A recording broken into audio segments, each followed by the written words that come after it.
Hey guys! So you guys right now are taking exam 2A, and I'm getting ready to start grading exam 2A. And while I'm grading that, here's a video for you guys to watch about our new topic, definite integrals. So we're transitioning through the halfway point of the semester. We said on the first day of class that the class was going to be half about derivatives and half about integrals. Today's the part about the integrals. And before we start talking about what an integral is, I want to give a really quick example to get us into the right headspace. Suppose some town. Oh, you know what? You don't have to watch me write this. Boom, boom, boom, boom. Look, it's magically filled in. So, suppose a town grows at a rate of 1,100 people a year for 4 years. That should say people per year. And then grows at a rate of 1,600 people per year for 8 years. So 8 years go by. For the first 4 years, it's growing at this rate. For the next 8 years, it's growing at that rate. And the question is, how much does the population grow by over those 12 years? And then the second question is, what's the town's population at the end?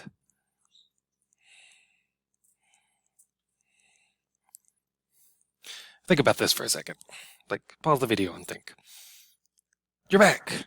Well, this is not a tricky question. If you grow at a rate of 1,100 people for 4 years,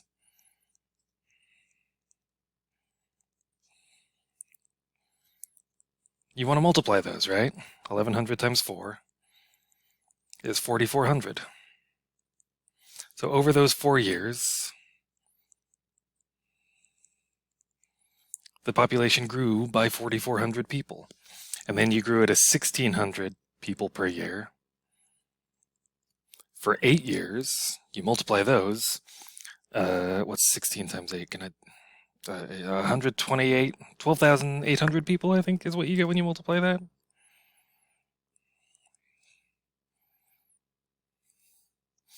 And that's for the next 8 years.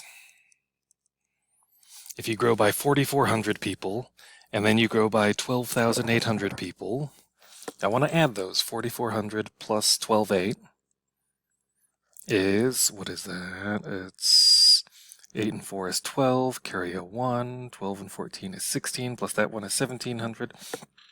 So the town grows by 17,200 people over those 12 years. That's the answer to the first question. That's how much the population grows by. You grow by this much for this long, you multiply those numbers. You grow by that much for that long, you multiply those numbers. You add up those things, and that gives you the total change.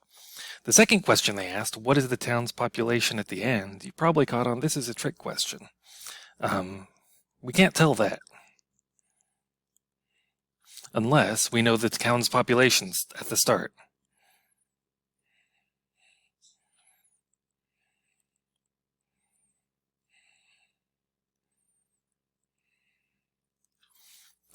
And I'm asking that to emphasize this is one of the things that's hard about a definite integral. How does this connect to a definite integral?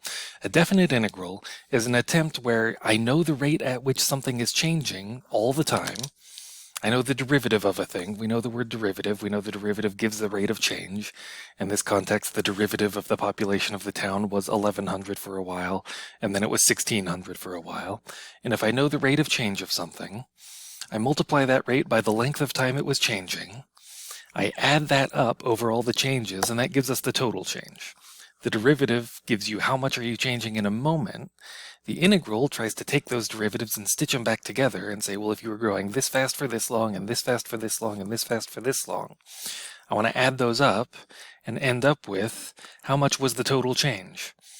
But knowing the rate of change doesn't tell you the value at any moment.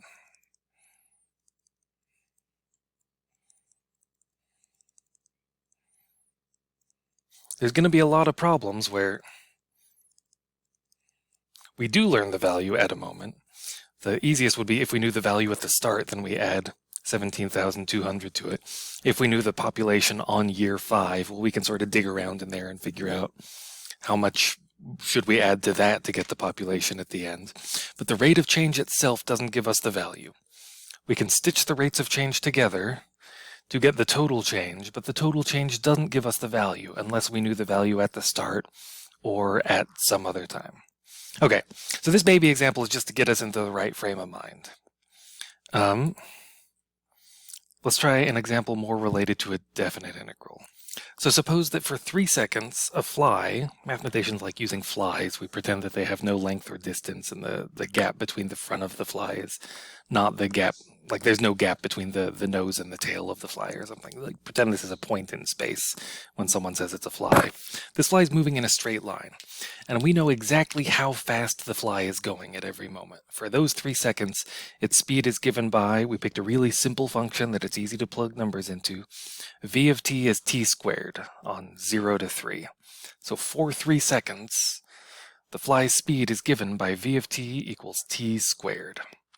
How far does the fly travel in those 3 seconds? If we know exactly how fast the fly is going at every moment, we should be able to stitch those speeds together and add them up and end up with, well, this is the total distance traveled. But this is the more realistic case than that last example with the city, because here the speed is changing at every moment. How would we try and do the same thing? Like the last time, we knew you grew this much for this long, you multiply those. The problem here is when I think about the fly's speed as time goes by, the fly's speed is constantly changing. I can figure out v of 1 is 1 squared is 1. Oh, let's measure this in feet per second. So there was a moment that the fly was moving 1 feet per second. How long was the fly traveling at that speed? Well, it was traveling at that speed for exactly 0 seconds. So I would multiply this by 0, like a different speed at every moment, and then add up those infinitely many zeros, and like you add up a bunch of zeros, you should get 0, right? Well, an integral is an attempt to sort of fix that. I know that when I move, my speed probably does change constantly, so I'm going at a particular speed for 0 length of time. I still somehow make motion. Like adding up those infinitely many zeros doesn't add up to 0, it adds to some distance. Let's think about what we can say. How fast was the fly? Oh, how fast was the fastest and the slowest that the fly went?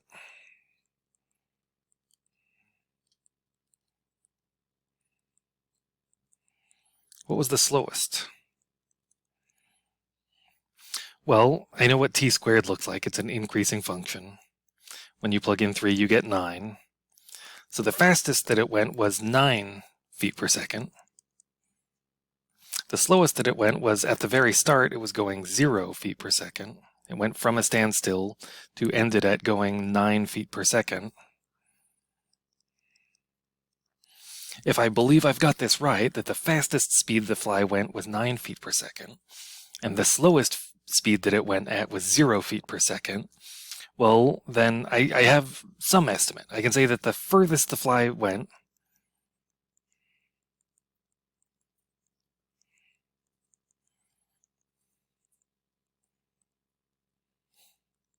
is 9 feet per second times 3 seconds. It wasn't actually going that speed for the entire 3 seconds. That's fine. This is an overestimate. Would give 27 feet. The fly could not possibly have gone further than 27 feet. And the least it could have gone is 0 feet per second for 3 seconds.